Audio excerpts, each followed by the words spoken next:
Good afternoon, everyone. A few things at the top, and then I'd be happy to take your questions.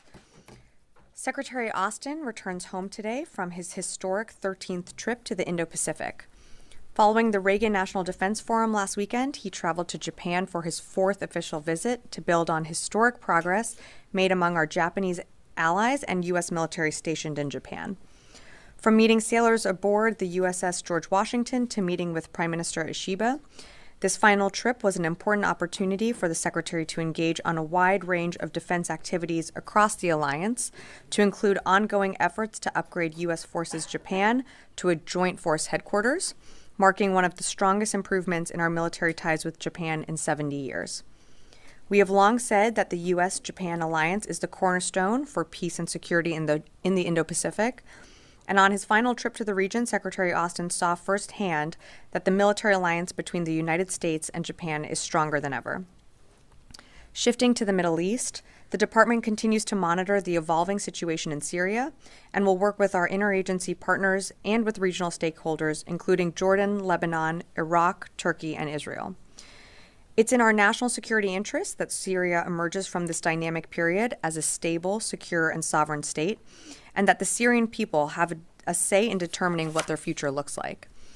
And it is also in our national security interest that ISIS can't exploit the ongoing situation on the ground, which is why the department has no force posture changes to announce in the region, and we maintain our current force posture presence in Syria to defeat and counter ISIS militants and protect our forces against any threats.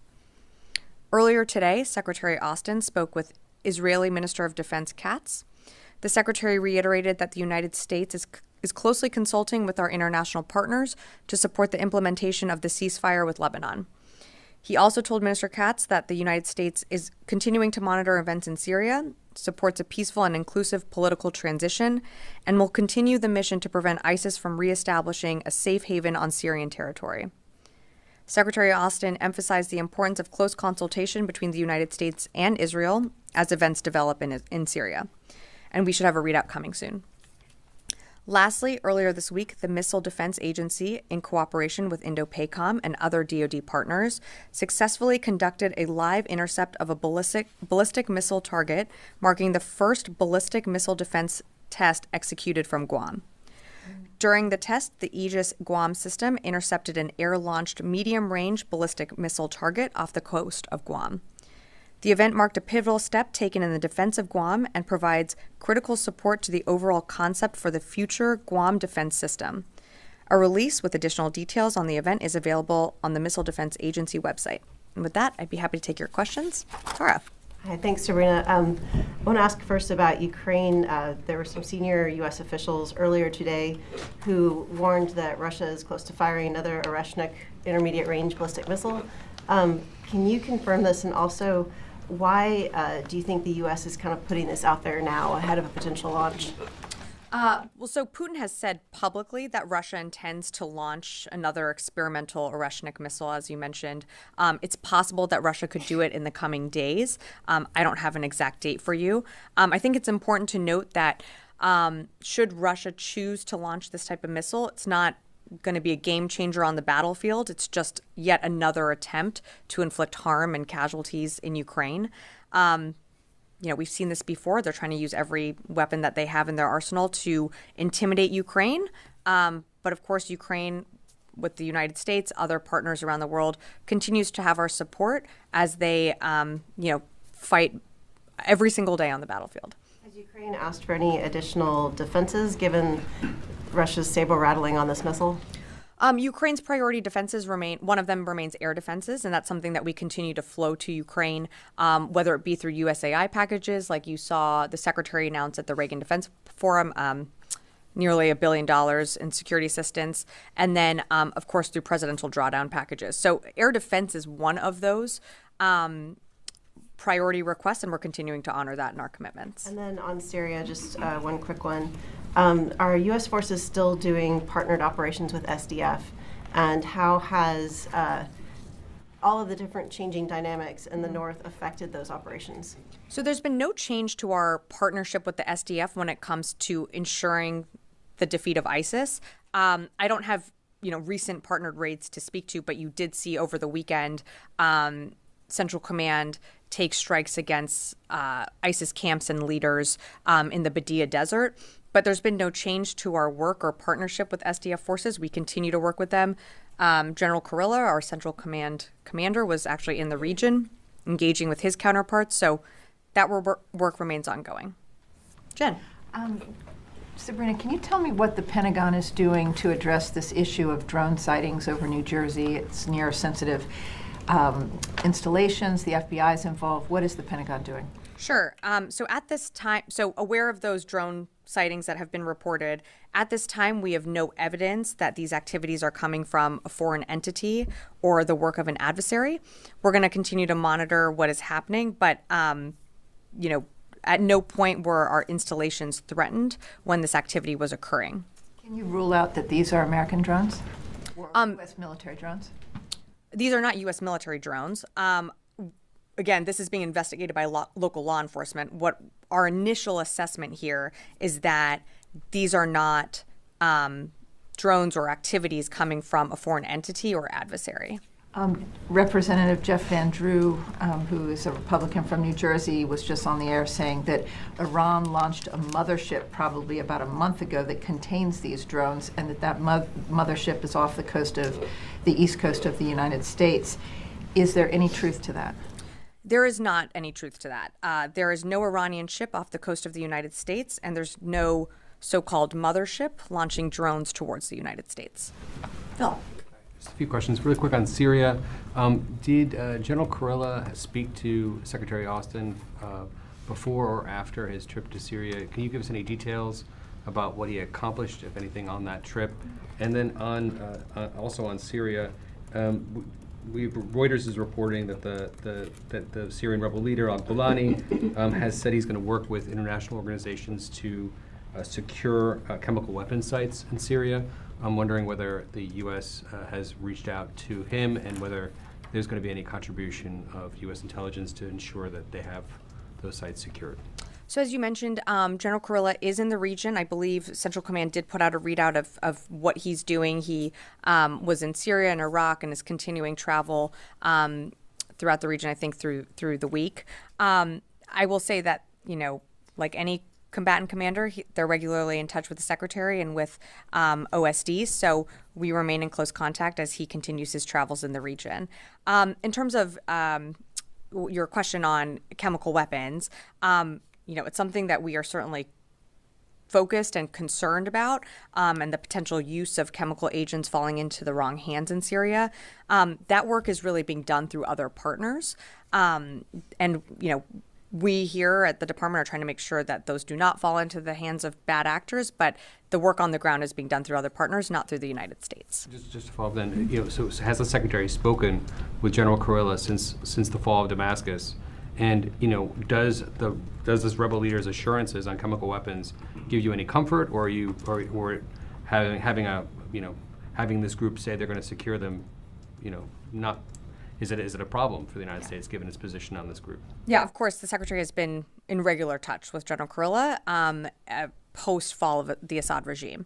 In terms of what this leader is saying on the ground about chemical weapons, I mean, these are good things. We welcome this type of rhetoric, but actions have to meet words as well. So we're going to continue to work with the groups that we have relationships with. Again, our focus is that these chemical weapons do not fall into the wrong hands. Yes, yeah. Thank you very much, Sabrina. Can you confirm that the SDF shot down a US MQ-9 Reaper on Monday?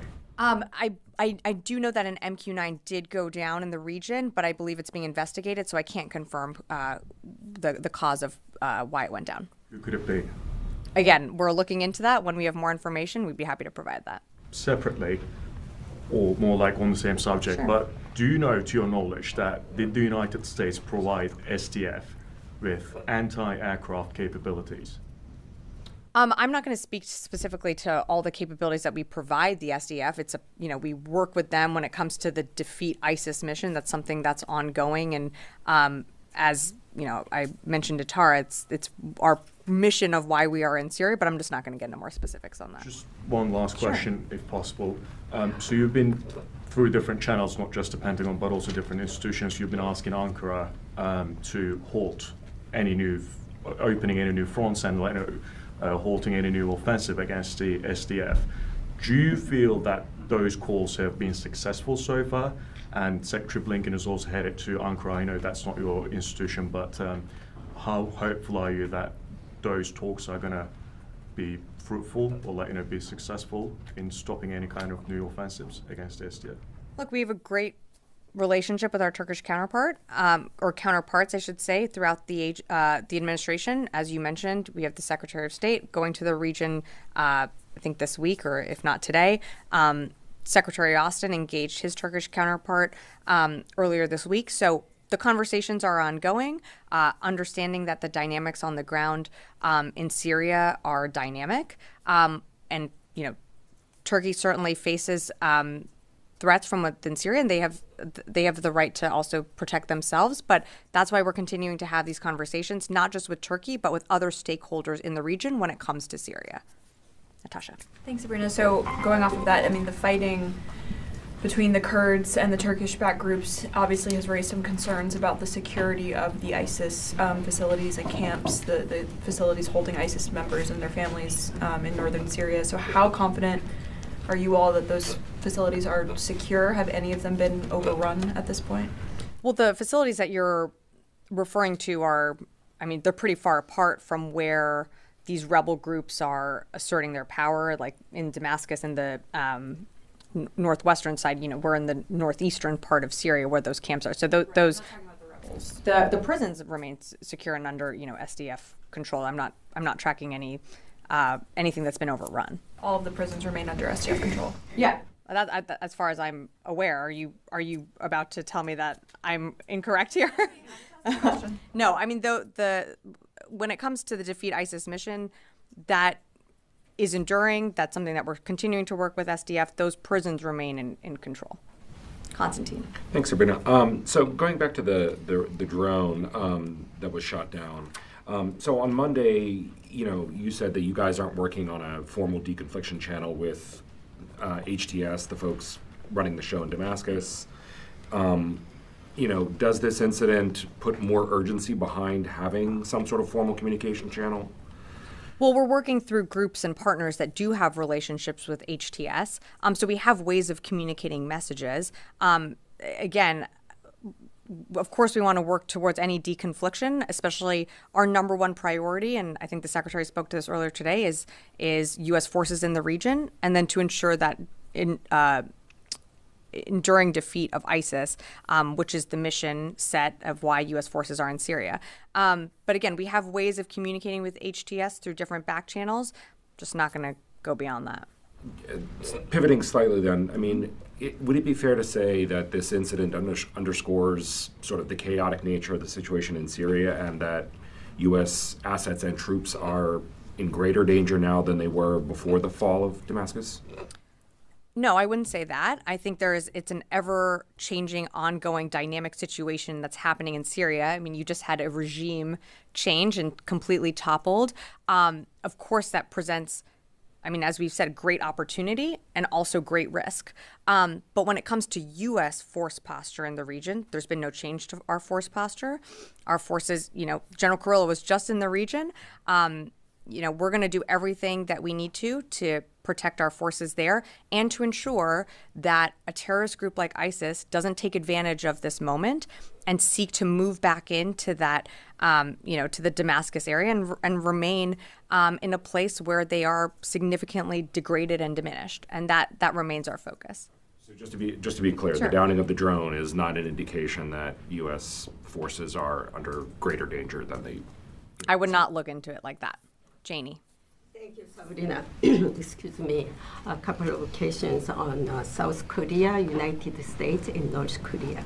Is the Defense Secretary Austin canceling his visit to South Korea due to chaos of the lack of a counterpart? I think we spoke to this, Janie. The Secretary did postpone his visit to the Republic of Korea just given recent events. Again, he continued to the region. The ROC remains we have an incredible relationship with our counterparts there, and that's going to endure. But, Right now, the secretary is wrapping up his trip to Japan. He's coming back. It was his 13th visit to the region. I think you can see the amount of emphasis that this administration and this department has put on the Indo-Pacific. Is a normal cooperation between South Korea and United States currently working? Yeah, cooperation conversations continue on. North Korea, there is possibility that North Korea may misjudge due to the current chaotic situation in South Korea. What kind of preparation does the United States ally have for such a eventuality? Well, I think, and you've certainly seen, there's an ongoing democratic political process that's playing out in the Republic of Korea. Certainly wouldn't want any actor to take advantage of that. We have to let that process play out. What we're focused on and what the secretary has emphasized is the deepening of cooperation between Japan, between the ROC, between other Indo-Pacific partners, which is why you saw the secretary embark and return from his 13th visit to the region. Yeah. Thank you, Sabrina. You always mention that you are supporting the SDF against any ISIS threat in the region. Now all the other parties, the opposition forces, are against Daesh, and they fought Daesh in the past years. Now there were some clashes in Manbij, and the SDF retreated from there, saying that the U.S. mediated for them. Who did you mediate with, and what would be your position in the future in any other confrontation between any other group with the SDF? So I'm sorry, what is the question about ISIS, or is it about the Manbij region? It's the Manbij region, since the SDF and the forces there were not fighting Daesh or ISIS. They were fighting actually infighting between these two groups on Manbij. So they retreated with saying that the U.S. mediated in their behalf. So what would be your position in the future in similar situations when SDF comes in front some other Syrian groups, not ISIS? So, there's a number of stakeholders in the region. We continue to work with our Turkish counterparts to, urge for any de-escalation or confrontation in that region. Our assessment right now is that SDF is not operating in the Manbij area. We're focused on the mission, which is why we are in Syria, to continue that enduring defeat of ISIS. That's what we partner with SDF on. Appreciate the question, but I'm just not going to get into more details about that area. Another thing, like in the same area that's controlled by the SDF right now, there is a specific territory which is, according to dual agreements between the Syrian and Turkish government, is a Turkish ground, actually, Süleymanşah in Karakozak area, the right eastern shore of the Euphrates. So is there any talks about this? Because Turkey took the remains of the historic commander from this area due to ISIS threat to the historic site. So now, is there a way to go back to normal, and do you follow anything about this? Trying to follow the thread of the question here. Again, we're going to continue to engage with Turkey. We have our Secretary of State traveling to the region. General Kurilla is in the region. These are ongoing conversations, and of course, we understand the threats that Turkey faces, and our partners in the region. I'm just not going to shed more light than what I've said already. Tom. Hiya. Thanks, Sabrina. The readout that you did at the top between Secretary Austin and Minister Katz, you talked about the ceasefire implementation with Lebanon. I don't think you said anything about possibility of new ceasefire talks in Gaza. Sorry? New ceasefire talks for Gaza. Was there I'm sorry. I was just giving a very top-line summary. That's why I said a more fulsome readout is coming. Minister Katz said that there was a discussion of there's a chance at the moment for a new deal that hopefully leads to the release of hostages. The Secretary and Minister Katz did discuss the ongoing situation in Gaza. I mean, the Secretary always impresses upon his counterpart the need for a ceasefire. One of the things that this administration continues to push for is the release of hostages. We still have Americans that are held hostage. Again, we should have a more fulsome readout coming. But one of the other things that the Secretary also emphasized is the need to get more humanitarian aid into Gaza. Okay, thanks. And then on the situation in Syria, are there any DoD personnel in any capacity currently in Damascus or any other places where the prisons, involved in any sort of search for Austin Tice or anyone else like that? So there are no DoD personnel. There are only DoD personnel in the areas that we operate, which are part of the continued de-ISIS mission. In terms of Austin Tice, I don't have a U.S. role or military assistance to speak to today. Of course, the ongoing developments in Syria could present an opportunity for us to get more information. What we want to see is him returned home, reunited with his family. But I don't have anything to speak to in terms of a U.S. military role when it comes to Austin Tice. So as the situation evolves, then there could be a role for U.S. or DoD personnel to go in and assist with those. Yeah, today I just don't have any role to speak to, though.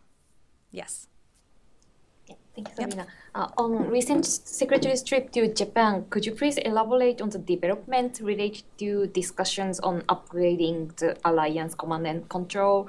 And also, before the presidential transition, does the Pentagon plan to announce any specific direction or decisions on U.S.-Japan command and control issues? I can't speak to future announcements, even though, we still have a few weeks to go before the transition takes place. I'm not aware of any more announcements coming, but I'm not going to rule it out either. In terms of the relationship with Japan and the upgrading of those headquarters, I think you've heard us speak to that and what we're going to do. But that is a phased approach. It's it's going to take some time to continue to upgrade that Joint Force headquarters. Jeff. Thanks very much. Two questions. One, with the airstrikes that CENTCOM and the U.S. carried out against ISIS in central Syria on Sunday, is there any updated assessment of who you hit, what you hit, how badly damaged ISIS is as a result? And then some Syrian Kurdish officials have said that since Golani, HTS, and the other rebels began their campaign and ultimately ousted the Assad regime, that they have seen an uptick in ISIS activity and in ISIS attacks and plotting. What is the Pentagon seeing from ISIS right now as you fear that it will try to take advantage of this situation? Well, that is what we've been saying, is that we are concerned that ISIS would use the dynamics and the ongoing situation on the ground in Syria to try and take advantage of that, which is why we did what we did on Sunday. We at approximately 5 locations, we hit 75 targets with a number of different airframes and platforms to take out capabilities that ISIS would use, or we thought they could use, to try and take advantage of the situation that's unfolding on the ground. In terms of ISIS plots and planning, ISIS still remains a threat. I don't have anything to speak to in terms of an uptick of attacks, but you saw us take pretty significant action over the weekend, and we've been doing that, pre the fall of the Assad regime, and we're going to continue to do that as Syria goes through this transition political process. Was the assessment then that those airstrikes have in fact deterred ISIS, at least since Sunday, of carrying out more attacks? Well, again, we're taking capability off the map for them. So, what they choose to do, that's for them to speak to. I can only speak to what we did. And in terms of, I'm sorry, and you asked about our ongoing assessment of how successful those strikes are. Our initial assessment is that they were successful and that, we did kill a number of operatives, ISIS operatives in the desert, but it's going to take some time to get you more fidelity on the strikes.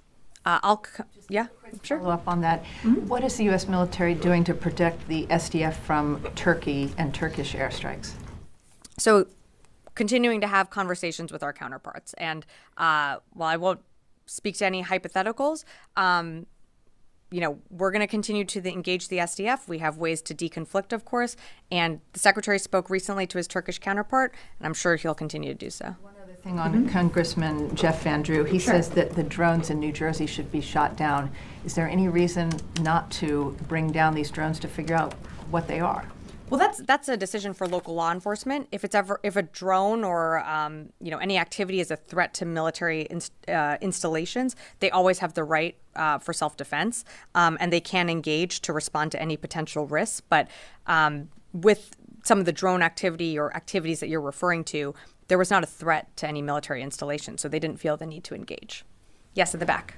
On those airstrikes over the weekend, categorically then you're saying that the U.S. only targeted ISIS military assets. You did not target any Syrian military assets. We target the strikes over the weekend that happened on December 8th, targeted ISIS camps and leaders that were operating in the Badia Desert. And since then, you're not targeting Syria. I have no other strikes to speak to today. What support is the Pentagon giving to Israel as it targets Syrian military assets and invades Syria? So I would let Israel speak to its own operations. I think what you're referring to is the operations that they're conducting to eliminate what are threats to their security, which include, chemical weapons, missiles, rockets that were that the Assad regime controlled. They have legitimate security concerns. They have a right to self-defense. It is their own operations. How much support are you giving them? We're not giving them any support when it comes to those operations. There's one thing you keep talking about. There's no change in the U.S. force posture in Syria. Under what legal authority, either international or national, does the U.S. have a force posture in Syria?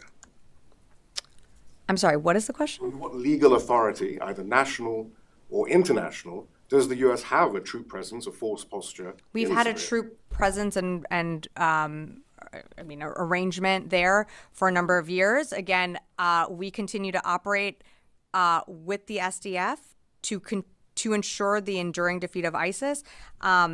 That has been our mission. That has been our mission from the very beginning. Jared. Again, on the Syria situation, there are some reports that Turkey-backed rebels near Manbij and Kobani have been still launching artillery and drone attacks in the area. And I think Raqqa today was hit with what the SDF said was a Turkish-backed drone attack. This is after the U.S. brokered the SDF withdrawal from Manbij, which the SDF is calling a ceasefire. How can the department ensure stability in eastern Syria and maintain security at the ISIS prisons if the department can't defend the SDF from SNA attack, or can they? Is OIR authorized to do that, or is this left up to the State Department right now? The OIR mission and scope still remains to defeat ISIS mission. That is in coordination and working with the SDF on the ground, whether it be partnered raids or other engagement activities. It is a partnership with the S to ensure that ISIS can no longer resurge to the threat that they were many, many years ago. Again, and I think I've answered this, but we're going to continue to engage with our Turkish counterparts. We're going to continue to work so that there is deconfliction. At the end of the day, though, the SDF is can speak to their own operations on where they're operating. We can only speak to our partnership with them when it comes to the de-ISIS mission. And if I could just follow up, I'm wondering if you can confirm something we reported earlier, that a senior U.S. official told the SDF that the U.S. military cannot protect them if they do not withdraw from Manbij and relocate east of the Euphrates, that the U.S. cannot protect them in that area if they don't do that. Is that true? Yeah, I can't confirm that. I'm not going to speak to an anonymous official's quote. Tara, and then I'll come to you. Thanks. I just wanted to circle back to the Oрешnik missile. Sure. When U.S. officials discussed the potential launching earlier today, and you just discussed it at the podium, is that based on an intelligence assessment, or what's prompting kind of this early warning? Yeah, this was based on an intelligence assessment that it's possible that Russia could use this Oрешnik missile in the coming days, and so they have used this type of capability before. I know you reported on it then. Again, I think the point of us getting out this information is to also ensure that this is not going to be a silver bullet change to the battlefield. The war is going to continue, and our support for Ukraine is going to continue. Does that intelligence include any assessment of what targets it might strike? I'm not going to be able to give you more details on that. Yes. So commercial satellite photos came out yesterday showing that the Russian Navy vacated their base in Tartus, in addition to their military air base further south. Is there any concern from the building or from y'all that the Russian Navy and the Russian military writ large are going to develop some type of basing rights for those locations? Everything looked pretty intact when they left. Is there a concern that there's going to be a relationship with the Russian Ministry of Defense and the new regime in Syria going forward from the Pentagon? Well, we don't know what the new path forward in Syria looks like. In terms of Russian assets, they just had one of their key political allies ousted. So their presence, their political prowess within the Middle East region is significantly reduced now that Assad is gone. We're seeing Russia consolidate assets, and to your point, some naval vessels leaving that area. Again, it remains to be seen what the path forward is in Syria. that is up for the Syrian people to decide. So I can't speak for what future relationships could look like, only to say that, you know, with the fall of Assad, you know, and Russia being continued to be pulled into this, you know, continuing their fight in Ukraine, I mean, they are clearly at a loss, and they are clearly expending more material, more capability, more people on the battlefield, and losing their, you know, stronghold, which you just saw happen with the Assad regime falling. I mean, but those facilities weren't sabotaged. Those airfields can be used. Those ports can be used. I mean, if it was a full exit, you would expect that you'd want to deny follow-on forces to be able to use those. Well, you'd have to ask the Russians why they're doing what they're doing. I mean, what we're seeing is a consolidation of assets, including, you know, some Russian forces leaving Syria. What they're doing with their facilities and bases, that's for them to speak to. Yeah. Thank you, madam. Two quick questions. One, this is a Human Rights Week in Washington or around the globe. When U.S. military withdrew from Afghanistan, some agreements were made, promises were made by the Taliban to the U.S. and to the U.S. military, but they are not standing up because especially against women. What role do you think U.S. military is still playing there in Afghanistan to protect those behind, especially women? I think it's pretty clear we don't have a military role in Afghanistan anymore. And second, if there is any role, U.S. military role in Bangladesh? I mean, other than, you know,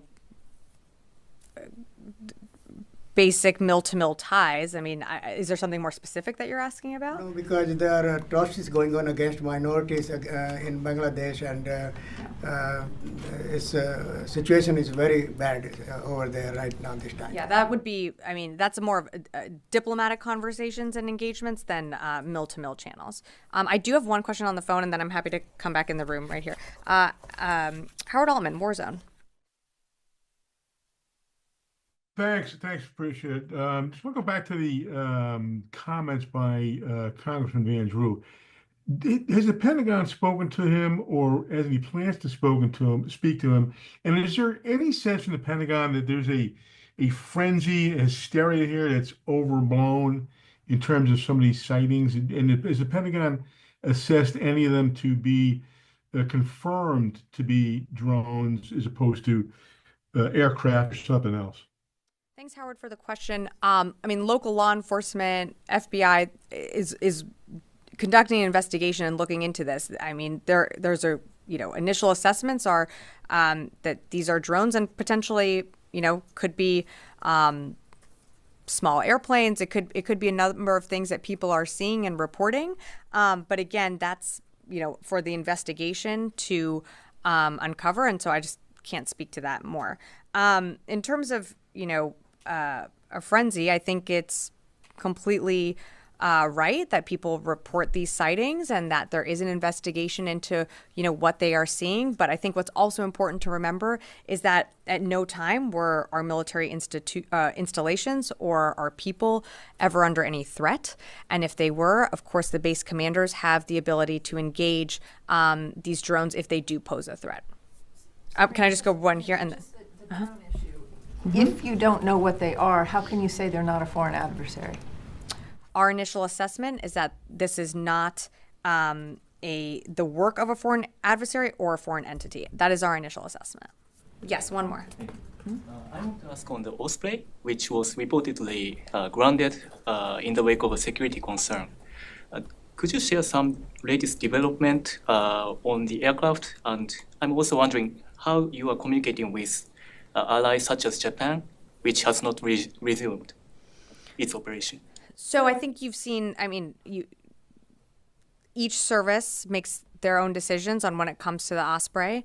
We remain, as a department, committed to ensuring the safety of our aircraft and our platforms.